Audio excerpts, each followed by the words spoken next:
Hello दोस्तों, कैसे हैं आप सभी। आज तारीख हो चुकी है 15 जनवरी 2021 दिन शुक्रवार और बात करते हैं आज के मुख्य समाचार और टुडे ब्रेकिंग न्यूज के इस अपडेट वीडियो में जानते हैं फटाफट से देश भर की तमाम बड़ी खबरों को। यहाँ पर दोस्तों 50 से 60 बड़ी खबरों को जानेंगे अपन, जहाँ पर सरकार ने एक नया मोबाइल एप्लीकेशन लॉन्च किया है। आधार कार्ड को लेकर भी एक बड़ा अपडेट आ रहा है। गणतंत्र दिवस जो है इस बार 26 जनवरी पर, उसको लेकर भी कुछ प्लान्स आ रहे हैं। साथ ही किसान आंदोलन को लेकर भी कुछ खबरें मैं आपको बताऊंगा और वैक्सीनेशन कोरोना की टीकाकरण को लेकर भी कुछ अपडेट हैं। तो एक एक करके आज की सभी बड़ी ही महत्वपूर्ण खबरों पर नजर डालते हैं फटाफट से। बिल्कुल ध्यान से इस वीडियो में बने रहेगा मेरे साथ और एकदम पूरा लास्ट तक देखते रहिएगा। दोस्तों मैं आपका बिना टाइम वेस्ट किए सीधे ले चलता हूं पहली खबर में। तो इस बार कोरोना वायरस के चलते गणतंत्र दिवस पर है ना, कोई भी विदेशी राष्ट्र प्रमुख मुख्य अतिथि के रूप में नहीं होगा। ये केंद्र सरकार ने फैसला लिया है। पहले आपको पता होगा दोस्तों कि ब्रिटेन के प्रधानमंत्री जी को इस बार मुख्य अतिथि के रूप में लाने का प्लान था, लेकिन फिर ब्रिटेन में भी कोरोना का नया स्ट्रेन देखा गया था, राइट। और उसके बाद ब्रिटेन के पीएम ने भी मना कर दिया और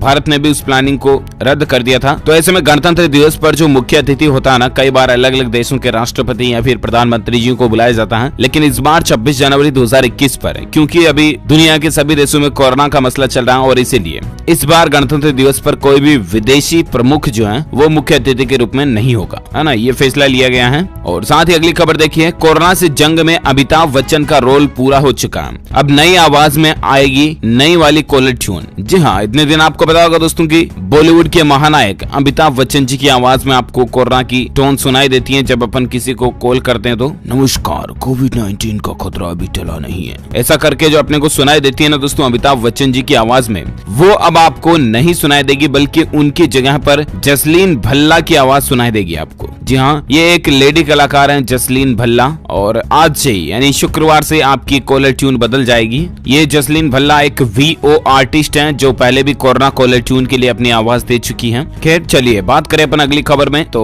16 जनवरी को स्टार्टअप इंटरनेशनल समिट को संबोधित करेंगे प्रधानमंत्री नरेंद्र मोदी। कल ही यानी 16 जनवरी 2016 में जो प्रधानमंत्री नरेंद्र मोदी द्वारा एक स्टार्टअप इंडिया का इनिशिएटिव मॉडल लॉन्च किया था ना, तो उसी की वापस सालगिरह के रूप में कल भी भारत के प्रधानमंत्री नरेंद्र मोदी जो है वो स्टार्टअप इंटरनेशनल समिट को संबोधित करेंगे और 15-16 जनवरी को इस सम्मेलन का आयोजन भी किया जाएगा। और बाकी दोस्तों कल आपको पता होगा हमारे देश में कोरोना का वैक्सीनेशन प्रोग्राम टीकाकरण भी शुरू होने जा रहा है। बहुत बड़ा, दुनिया का जो सबसे बड़ा वैक्सीनेशन प्रोग्राम जो भारत में शुरू होने जा रहा है उसकी भी लॉन्चिंग करेंगे कल। कोविन ऐप वगैरह भी लॉन्च करने को देखने को मिलेगा हमें। तो बाकी आगे और मैं आपको अपडेट बताऊंगा। फिलहाल अगली खबर देखिए आप, मोदी और अमित शाह की संक्रांति देखिए। पीएम मोदी ने गुजराती में एक कविता शेयर की है और बाद में उसका हिंदी अनुवाद भी शेयर किया। वहीं अमित शाह ने भी पतंग उड़ाई। ये कुछ तस्वीरें आप देख पा रहे होंगे, अमित शाह के हाथ में पतंग की डोर दिखाई दे रही है। और ये कविता भारत के प्रधानमंत्री नरेंद्र मोदी द्वारा शेयर की गई है ट्विटर के ऊपर। उन्होंने कल ही मकर संक्रांति के मौके पर, है ना, और सभी देशवासियों को मकर संक्रांति की हार्दिक शुभकामनाएं भी दी उन्होंने। अच्छी बात है। साथ ही अगली खबर देखिए, सबसे बड़ी बिग ब्रेकिंग न्यूज अपडेट है। अगर आप प्राइवेट नौकरी करते हैं और दोस्तों नौकरी छोड़ करके अगर आप किसी एक कंपनी को छोड़कर दूसरी कंपनी को ज्वाइन करने वाले हैं या फिर ज्वाइन करते हैं ना, तो अगर ऐसा होता है तो ये खबर आपके लिए बहुत ही महत्वपूर्ण है, ध्यान दीजिएगा। दरअसल दोस्तों जीएसटी अथॉरिटी के फैसले के मुताबिक अगर कोई भी कर्मचारी अपना नोटिस पीरियड पूरा किए बिना नौकरी छोड़ता है तो उसके फुल एंड फाइनल पेमेंट्स में से 18% जीएसटी कट सकता है। मनी कंट्रोल की खबर के मुताबिक अब से नौकरी छोड़ते समय सभी लोगों को पूरा अपना जो नोटिस पीरियड है वो सर्व करना जरूरी होगा, नहीं तो आपके एफ में से एक बड़ी अमाउंट कट भी सकती है। जीएसटी अथॉरिटी ने ये फैसला लिया, हम ऐसा माना जा रहा है। और जीएसटी की बात हो रही है दोस्तों, तो और एक खबर आप ये भी देख सकते हैं, नई मुश्किल है, घर खरीदना अब महंगा होगा। मेंटेनेंस डिपॉजिट पर भी 18% जीएसटी आपको देना पड़ेगा। जी हाँ, अगर आप कोई फ्लैट खरीदने की सोच रहे हैं तो ये खबर जरा ध्यान से पढ़ लीजिए, क्योंकि ये सीधा आपकी पॉकेट पर, जेब पर असर डालेगी। दरअसल फ्लैट खरीदने पर लगने वाले वन टाइम मेंटेनेंस डिपॉजिट पर अब आपको 18% जीएसटी चुकाना होगा। ये फैसला Gujarat authority of advance ruling की तरफ से लिया गया है। यानी कि वन टाइम मेंटेनेंस डिपॉजिट जो होता है ना, कोई फ्लैट का मतलब कि इस फ्लैट में अगर कोई प्रॉब्लम हो जाती है तो फर्स्ट टाइम जो उसको मेंटेनेंस किया जाएगा ना,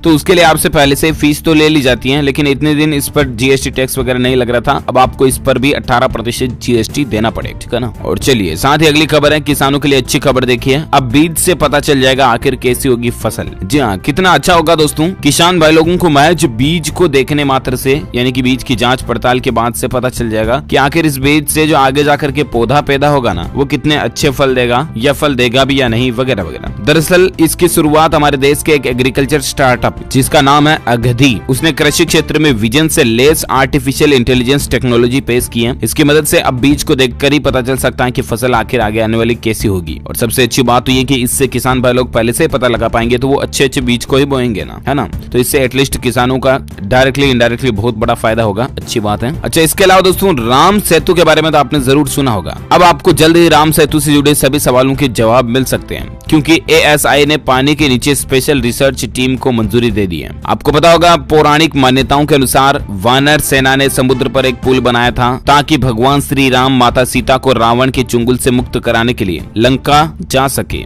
और उसी पुल को राम सेतु कहा जाता है। राइट, ये पुल करीब 48 किलोमीटर लंबा है। और इस पुल के बारे में कहा जाता है दोस्तों कि इस पुल को बनाने के लिए बड़े बड़े पत्थरों पर भगवान श्री राम का नाम लिख करके जब वानरों ने पानी में छोड़ दिया ना, तो ये अपने आप पानी में तैरने लगे, और अभी भी ये तैर रहे हैं, और उन्हीं से पुल बना हुआ ऐसा माना जाता है और कहा भी जाता है। राइट, जो लोग वाकई में धार्मिक मान्यताओं में पूरा विश्वास करते हैं वो अपनी श्रद्धा के तौर पर इन बातों को सच भी मानते हैं, और सच मानना भी चाहिए, क्योंकि यही तो हमारे सभी पौराणिक ग्रंथ वगैरह कहते आए हैं, जैसे कि रामायण वगैरह ये हो गए। लेकिन आज की जो मॉडर्न साइंस है ना, ये इस चीज को एक्सेप्ट नहीं करती है। कहने का मतलब आज के समय में देखा जाए तो यार ऐसा लगता है दोस्तों कि यार पत्थर मतलब पानी में कैसे तैर रहे होंगे। राइट, तो राम सेतु से संबंधित कई सारे लोगों के मन में सवाल भी हैं कि आखिर इसके पीछे क्या साइंस है वगैरह वगैरह। तो अब इन्हीं सब चीजों को एक्सप्लोर करने के लिए भारतीय पुरातत्व सर्वेक्षण विभाग जो है ना ASI, उसने राम सेतु पर एक खास शोध एक्सपेरिमेंट या अनुसंधान करने की मंजूरी दी है। इसके तहत समुद्र में पानी के नीचे एक प्रोजेक्ट चलाया जाएगा, और इस प्रोजेक्ट से जुड़े वैज्ञानिकों का कहना है कि इस शोध में राम सेतु से संबंधित सभी सवालों के जवाब भी मिल जाएंगे,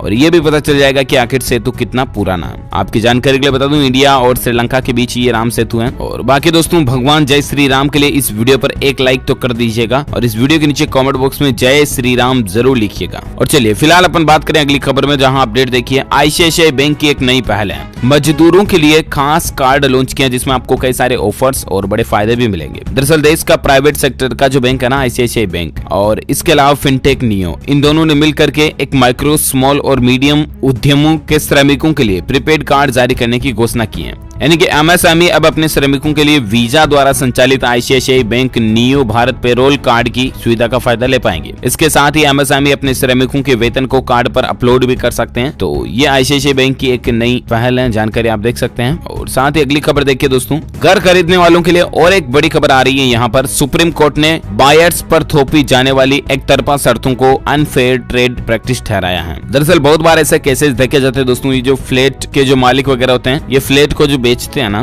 क्योंकि बहुत सारे बिल्डर्स वगैरह होते हैं तो बड़ी बड़ी बिल्डिंग बनाते हैं। राइट, इनके तो 100 200 500 फ्लैट होते हैं अपने नाम। तो जब ये फ्लैट को सेल आउट करते हैं ना इनकी कंपनी के नाम से, तब क्या है कि बायर्स जो होता है ना यानी ग्राहक, उस पर कई सारी एक तरफा शर्तों को ठहराया जाता है। तो उन शर्तों को अब सुप्रीम कोर्ट का कहना है कि ये सारी शर्तें अनफेयर है, यानी कि एक तरफ से ही शर्तें नहीं हो सकती हैं, बल्कि शर्तें दोनों तरफ से लागू होनी चाहिए। कंज्यूमर प्रोटेक्शन एक्ट के तहत फ्लैट बायर्स एग्रीमेंट की एक तरफा शर्तों को अनफेयर ट्रेड प्रैक्टिस करार दिया है। एक याचिका की सुनवाई के दौरान ही ऐसा किया गया है। और साथ ही अगली खबर देखिए दोस्तों, उत्तर प्रदेश के मुख्यमंत्री योगी आदित्यनाथ ने लॉन्च की डिजिटल डायरी ऐप। अब आपकी पॉकेट में होगा यूपी के हर विभाग के अधिकारियों का नंबर। जहां बहुत बार हमें जरूरत पड़ती है दोस्तों की, मान लीजिए आपके बिजली की कोई समस्या तो बिजली डिपार्टमेंट का नंबर क्या है यार, पानी की कोई समस्या तो जल डिपार्टमेंट का नंबर क्या है, आपको हॉस्पिटल से संबंधित कोई समस्या तो स्वास्थ्य विभाग हेल्थ डिपार्टमेंट का मोबाइल नंबर क्या है। हमें बहुत बार अपनी जिंदगी में आम जरूरतों के बीच कभी कभी इन चीजों की जरूरत भी पड़ती है। राइट, और ऐसे में कल ही मकर संक्रांति के मौके पर उत्तर प्रदेश के मुख्यमंत्री योगी आदित्यनाथ ने यूपी के राज्यों के लिए एक और बड़ी सौगात दी है। मुख्यमंत्री ने सूचना विभाग की डिजिटल डायरी ऐप का लोकार्पण किया, और इसके जरिए राज्य के प्रतिनिधियों, विभागों और अधिकारियों तक जन जन की पहुंच और भी आसान हो सकेगी। इस मौके पर मुख्यमंत्री ने डाक विभाग द्वारा तैयार खिचड़ी मेले के विशेष डाक टिकट का भी अनावरण किया था। और उनका यह कहना दोस्तों कि आजकल का जमाना तकनीकी का है, टेक्नोलॉजी का जमाना है, और इसके प्रयोग से हम अपने हर क्षेत्र में व्यापक सुधार भी ला सकते हैं। तो कहने का मतलब सिंपली है, आप भी यूपी के अंदर अब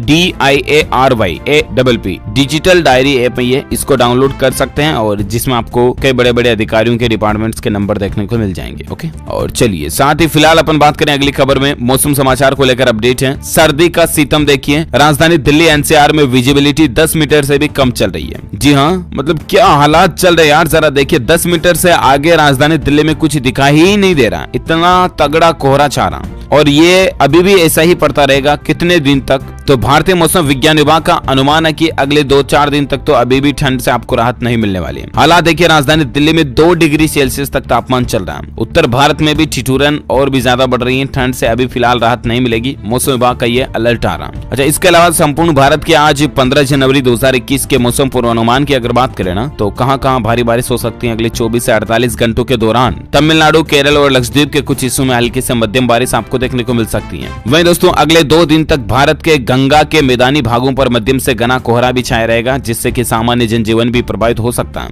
और इसके अलावा उत्तर भारत के साथ साथ शीतलहर का प्रकोप गंगा के मैदानी इलाकों और पूर्वी भारत में और पूर्वी उत्तर प्रदेश से लेकर बिहार तक भी देखने को मिल सकता है। तो ये रहा दोस्तों भारत में मौसम समाचार को लेकर अपडेट। और वहीं बात करें आज के सराफा बाजार में सोने चांदी के रेट को लेकर, तो खबर देखिए, गिरावट देखी गई है। सोने की कीमतें 445 रुपए गिर कर 48,860 रुपए प्रति 10 ग्राम तक पहुंच गया है। और वहीं चांदी की बात करें तो चांदी में 820 रुपए की गिरावट देखकर 65,201 रुपए प्रति किलो अभी चांदी का रेट चल रहा है। ओके, ये रहा आज का सराफा बाजार का अपडेट। और अब नजर डालते दोस्तों कोरोना वायरस से संबंधित कुछ बड़ी खबरें मैं आपको फटाफट से बता देता हूँ। तो देखिए जरा, एक तो आपको पता होगा 16 तारीख से हमारे देश में जो वैक्सीनेशन प्रोग्राम शुरू होने जा रहा ना, उसमें कोविशील्ड या कोवैक्सीन से अगर किसी को नुकसान होता तो फिर ये कंपनियां हर्जाना देगी। जहां केंद्र सरकार की ओर से जारी किए गए आदेश में कहा गया दोस्तों कि वैक्सीन को विकसित करने वाली company serum institute of India और भारत बायोटेक इंटरनेशनल लिमिटेड को ही उनके नुकसान की भरपाई करनी होगी। तो ये भी एक सिक्योर होगा, मतलब आपका वैक्सीन लगाना, ऐसा कुछ भी टेंशन लेने की बात नहीं है। और बाकी दोस्तों इस वैक्सीनेशन प्रोग्राम पर WHO का भी ये कहना कि ये दुनिया का सबसे बड़ा टीकाकरण अभियान है और इसके लिए भारत तैयार हो रहा है और पूरा दक्षिण पूर्वी एशिया भी इसके लिए प्रिपेयर हो रहा है। तो ये अच्छी बात है, हमारे देश के लिए गौरव की बात है।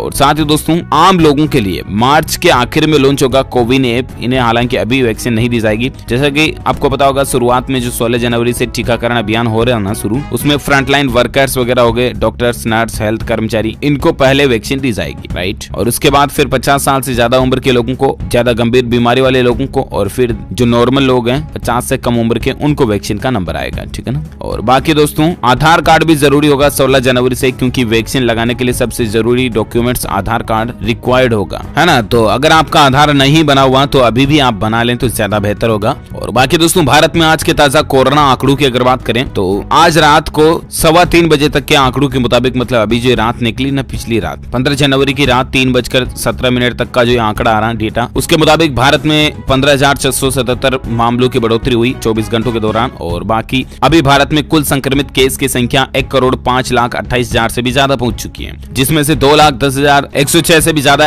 एक्टिव केस चल रहे हैं, जबकि 1,01,62,000 से भी ज्यादा मरीज रिकवर हो चुके हैं। वहीं इस वायरस के कारण भारत में जान जाने वाले मरने वालों की कुल संख्या का आंकड़ा 1,51,900 से भी ज्यादा पहुंच चुका है। तो ये रहा भारत में आज का ताजा कोविड डेटा, राइट। और आइए अब नजर डालते देश से जुड़ी कुछ और बड़ी खबरों में, जहां किसान आंदोलन को लेकर सबसे बड़े अपडेट आ रहे हैं, इंपोर्टेंट खबरें हैं। देखिए, एक तो दोस्तों आपको पता होगा आज 15 जनवरी को फिर से भारत सरकार और किसान भाई लोगों के बीच बातचीत होने जा रही है, राइट। और ऐसे में किसानों का यह भी कहना है, ट्रैक्टर परेड पर भी सुप्रीम कोर्ट के फैसले का इंतजार है किसानों को। और बाकी आज जो नए कृषि कानूनों को लेकर किसान आंदोलन जो चल रहा है, उससे आंदोलन में आज भारत सरकार और किसान भाई लोगों के बीच बातचीत होगी, चर्चा होगी। तो देखना तो ये है दोस्तों कि आज सरकार आखिर क्या किसानों को मतलब और बात कहती है, या किसानों की मांगों में सहमति होती है या नहीं। बाकी जो कृषि कानूनों पर सुप्रीम कोर्ट ने एक कमेटी बनाई थी ना 4 लोगों की, आपको पता होगा, उस कमेटी से भूपेंद्र सिंह मान जो है वो अलग हो चुके हैं उस कमेटी से। और इसके साथ ही उन्होंने एक पत्र भी लिखा। इस पत्र में उन्होंने सुप्रीम कोर्ट का आभार जताया और कहा कि वो हमेशा से किसानों और पंजाब के साथ खड़े हैं। उनका ये कहना दोस्तों कि मैं पंजाब और देश के किसानों के हितों के साथ किसी तरह का समझौता नहीं करूंगा। मैं समिति से खुद को अलग कर रहा हूं और मैं हमेशा अपने किसानों और पंजाब के साथ खड़ा रहूंगा। अब मान द्वारा खुद को अलग करने के बाद 4 सदस्यों की कमेटी में सिर्फ 3 सदस्य बचे हैं। और वहीं दोस्तों किसानों का तो ये भी कहना है, केंद्र से बातचीत से पहले किसान भाई लोग बोले कि 26 जनवरी को लाल किले से निकलेगी रैली, अमर जवान ज्योति पर फहराएंगे तिरंगा। कृषि कानूनों के खिलाफ जो किसान आंदोलन चल रहा है उसमें 50 दिन पूरे हो चुके हैं और सुप्रीम कोर्ट वगैरह की कमेटी भी बनाई गई है। बाकी दोस्तों आज फिर से सरकार और किसान भाई लोगों के बीच बातचीत भी होगी, तो देखते हैं क्या कुछ बातचीत बनती है। और इसके अलावा सुप्रीम कोर्ट के पूर्व जज मार्कंडेय काटजू ने भी भारत के प्रधानमंत्री नरेंद्र मोदी को एक चिट्ठी लिखी और फार्मर्स प्रोटेस्ट जो चल रहा है अभी उसको खत्म करने के लिए 2 सुझाव भी दिए। पता है क्या? तो जस्टिस काटजू ने चिट्ठी में लिखा कि एक तो 26 जनवरी को दिल्ली में प्रवेश करने और अपने ट्रैक्टरों के साथ गणतंत्र दिवस परेड करने का जो किसानों का दृढ़ संकल्प है, इससे पहले सरकार को कोई निर्णय लेना चाहिए। उन्होंने 2 सुझाव सुझाव दिए। एक तो ये कि सरकार को 3 कानूनों को तुरंत रद्द करते हुए अध्यादेश जारी कर देना चाहिए। यदि आप ऐसा करते हैं तो आपकी सभी जो है तारीफ करेंगे। और यदि कोई आपसे पूछता है कि कानून क्यों बनाए गए तो आप कह सकते हैं कि हमने गलती की, हमने अपनी गलती का एहसास है और इसे सही कर रहे हैं। सभी इंसान गलती करते हैं, ऐसा करने से आलोचना से ज्यादा आपकी सराहना होगी। इसके अलावा उन्होंने ये भी कहा कि सरकार को प्रमुख किसान संगठनों और सरकार के प्रतिनिधियों और कृषि विशेषज्ञों के सदस्यों के एक उच्च स्तरीय शक्ति वाले किसान आयोग की नियुक्ति करनी चाहिए। तो कहने का मतलब कुल मिलाकर के किसान भाई लोगों के लिए जो उन्होंने मांग की है डायरेक्टली इनडायरेक्टली, जो कि अच्छी बात है वाकई में। और अब इस चिट्ठी को पढ़ने के बाद आज प्रधानमंत्री नरेंद्र मोदी किसान भाई लोगों के साथ क्या बातचीत करते हैं देखना बड़ा ही दिलचस्प होगा। मैं आपको बताऊंगा जरूर दिन में DLS न्यूज के ऊपर। तो इसके लिए आप मेरे साथ जुड़े रहिएगा दोस्तों। और इस चैनल को नीचे जो आपका एक लाल बटन दिया हुआ है ना, उसको दबा करके चैनल को सब्सक्राइब कर लीजिए और उसके बाद एक बेल आइकन घंटी का बटन बन करके आएगा, उसको भी दबा देना। ऑल नोटिफिकेशन ऑन कर देना ताकि आप कोई भी काम की खबर इंपोर्टेंट न्यूज को मिस नहीं कर पाओगे। ओके, फिलहाल अपन आगे बढ़े अगली खबर में, जहां आप देखिए संसद का सत्र 29 जनवरी से शुरू होगा और हमारे वित्त मंत्री भारत की जो है वो 1 फरवरी को पेश करेंगी 2021-22 का केंद्रीय बजट। ये तो आप सभी को पता होगा कि हर साल फरवरी में बजट आता है, राइट। इस बार बजट में कुछ बदलाव आपको देखने को मिलेंगे जो आजादी के बाद 73 साल में पहली बार नहीं हुआ। बजट जो है वो सॉफ्ट कॉपी से ही पढ़ा जाएगा, यानी कि बजट को पढ़ने के लिए हर बार जो है प्रिंट करके पेपर से पढ़ा जाता था, लेकिन इस बार डायरेक्टली डिजिटल तरीके से ही बजट पढ़ा जाएगा। और बाकी दोस्तों वित्त मंत्री निर्मला सीतारमण जो है बजट से पहले 10 दिन पहले बजट सेरेमनी वगैरह भी करते हैं, उसके तहत हलवा वगैरह भी बनाया जाता है।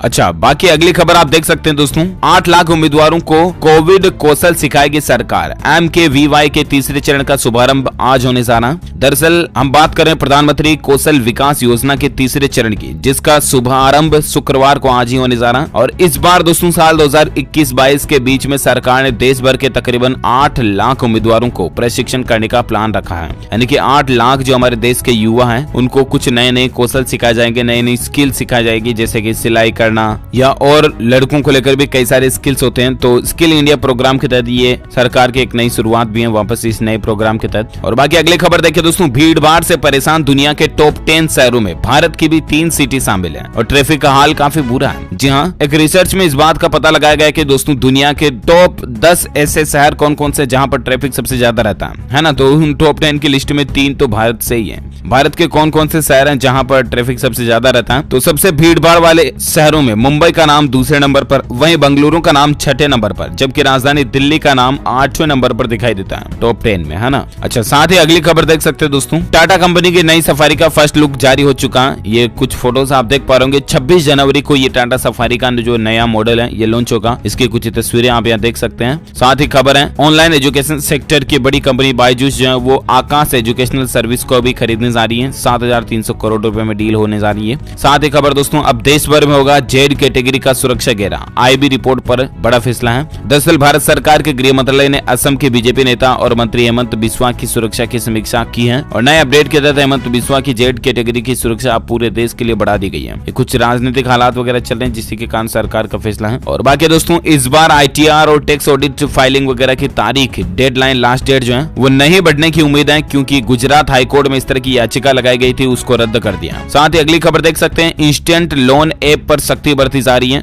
गूगल ने 450 लोन देने वाले ऐप्स को प्ले स्टोर से हटा दिया और गूगल का कहना है कि ये सेफ्टी पॉलिसी का उल्लंघन करते हैं। हाल ही में आपको पता होगा भारतीय रिजर्व बैंक RBI ने भी लोन ऐप्स को लेकर लोगों को, पब्लिक को आगाह किया था, चेताया था कि फर्जी लोन ऐप से आप लोन ना लें वरना आपको और लेने के देने पड़ सकते हैं। तो अब गूगल ने भी देखिए कितना सख्त कदम उठाया, अच्छी बात है। और बाकी दोस्तों, आपको पता होगा हाल ही में जो व्हाट्सएप की नई प्राइवेसी पॉलिसी आई ना, उसको लेकर भी दिल्ली हाईकोर्ट में याचिका दाखिल कर दी गई है। राइट टू प्राइवेसी के उल्लंघन का आरोप लगाया गया है व्हाट्सएप के ऊपर। और अब आगे देखते हैं दोस्तों व्हाट्सएप की तरफ से इस पर क्या दलील दी जाती है। फिलहाल देखिए अगली खबर, भारत के लिए और एक बड़े ही गौरव की बात है दोस्तों, भारत का जो बेंगलुरु शहर है ना, वो दुनिया का सबसे तेजी से बढ़ता हुआ टेक्नोलॉजी हब बनता जा रहा है। लंदन और पेरिस को भी इसने पछाड़ दिया, यहाँ तक कि मुंबई भी 6ठे स्थान पर है। हाल ही में एक रिपोर्ट में इस बात का खुलासा हुआ कि साल 2016 से लगातार बेंगलुरु डेवलपमेंट कर रहा है। बेंगलुरु और लंदन को इन्वेस्टर्स पसंद करते हैं। बेंगलुरु वो दुनिया का दोस्तों सबसे बड़ा ग्रोइंग टेक्नोलॉजी हब बन रहा है। अच्छी बात है हम सभी भारतीयों के लिए। अगर आप एक सच्चे हिंदुस्तानी हैं, इंडियंस होने के नाते, इसी बात पर तो एक लाइक तो बनता है यार। लाइक कर दीजिए फटाफट से और इस वीडियो को लाइक करके शेयर भी करना अपने दोस्तों के साथ। और बाकी दोस्तों, आप मुझे नीचे कमेंट करके जरूर बताना कि गणतंत्र दिवस 26 जनवरी के दिन भारत के प्रधानमंत्री कहां पर ध्वजारोहण करते हैं। यानी कि जो कोई भी तत्कालीन प्रधानमंत्री होता है, पीएम के पद पर होता ना, वो कहाँ पर ध्वजारोहण करते हैं गणतंत्र दिवस के दिन और स्वतंत्रता दिवस के दिन भी समझ सकते हैं। तो जो लोग इस सवाल का सही जवाब इस वीडियो के नीचे कमेंट बॉक्स में देंगे ना, वो रैंडमली सेलेक्ट किए जाएंगे हमारी DLS न्यूज टीम की तरफ से और आप जीत सकते हैं एक शानदार सरप्राइज गिफ्ट जो कि गिव अवे के रूप में आप तक पहुंचे दिया जाएगा। और इसके साथ ही अगर आपको ये वीडियो अच्छा लगा तो इसे लाइक कीजिए, शेयर भी कीजिए अपने दोस्तों के साथ फेसबुक और व्हाट्सएप पर। और बाकी दोस्तों, अगर आप DLS न्यूज चैनल पर पहली बार आए हैं ना, तो चैनल को सब्सक्राइब करके बेल आइकन जरूर दबा देना ताकि आपको रोजाना के ताजा अपडेट्स तुरंत आपके मोबाइल पर मिलते रहेंगे। Thank you, take care, good bye, जय हिंद, जय भारत, वंदे मातरम।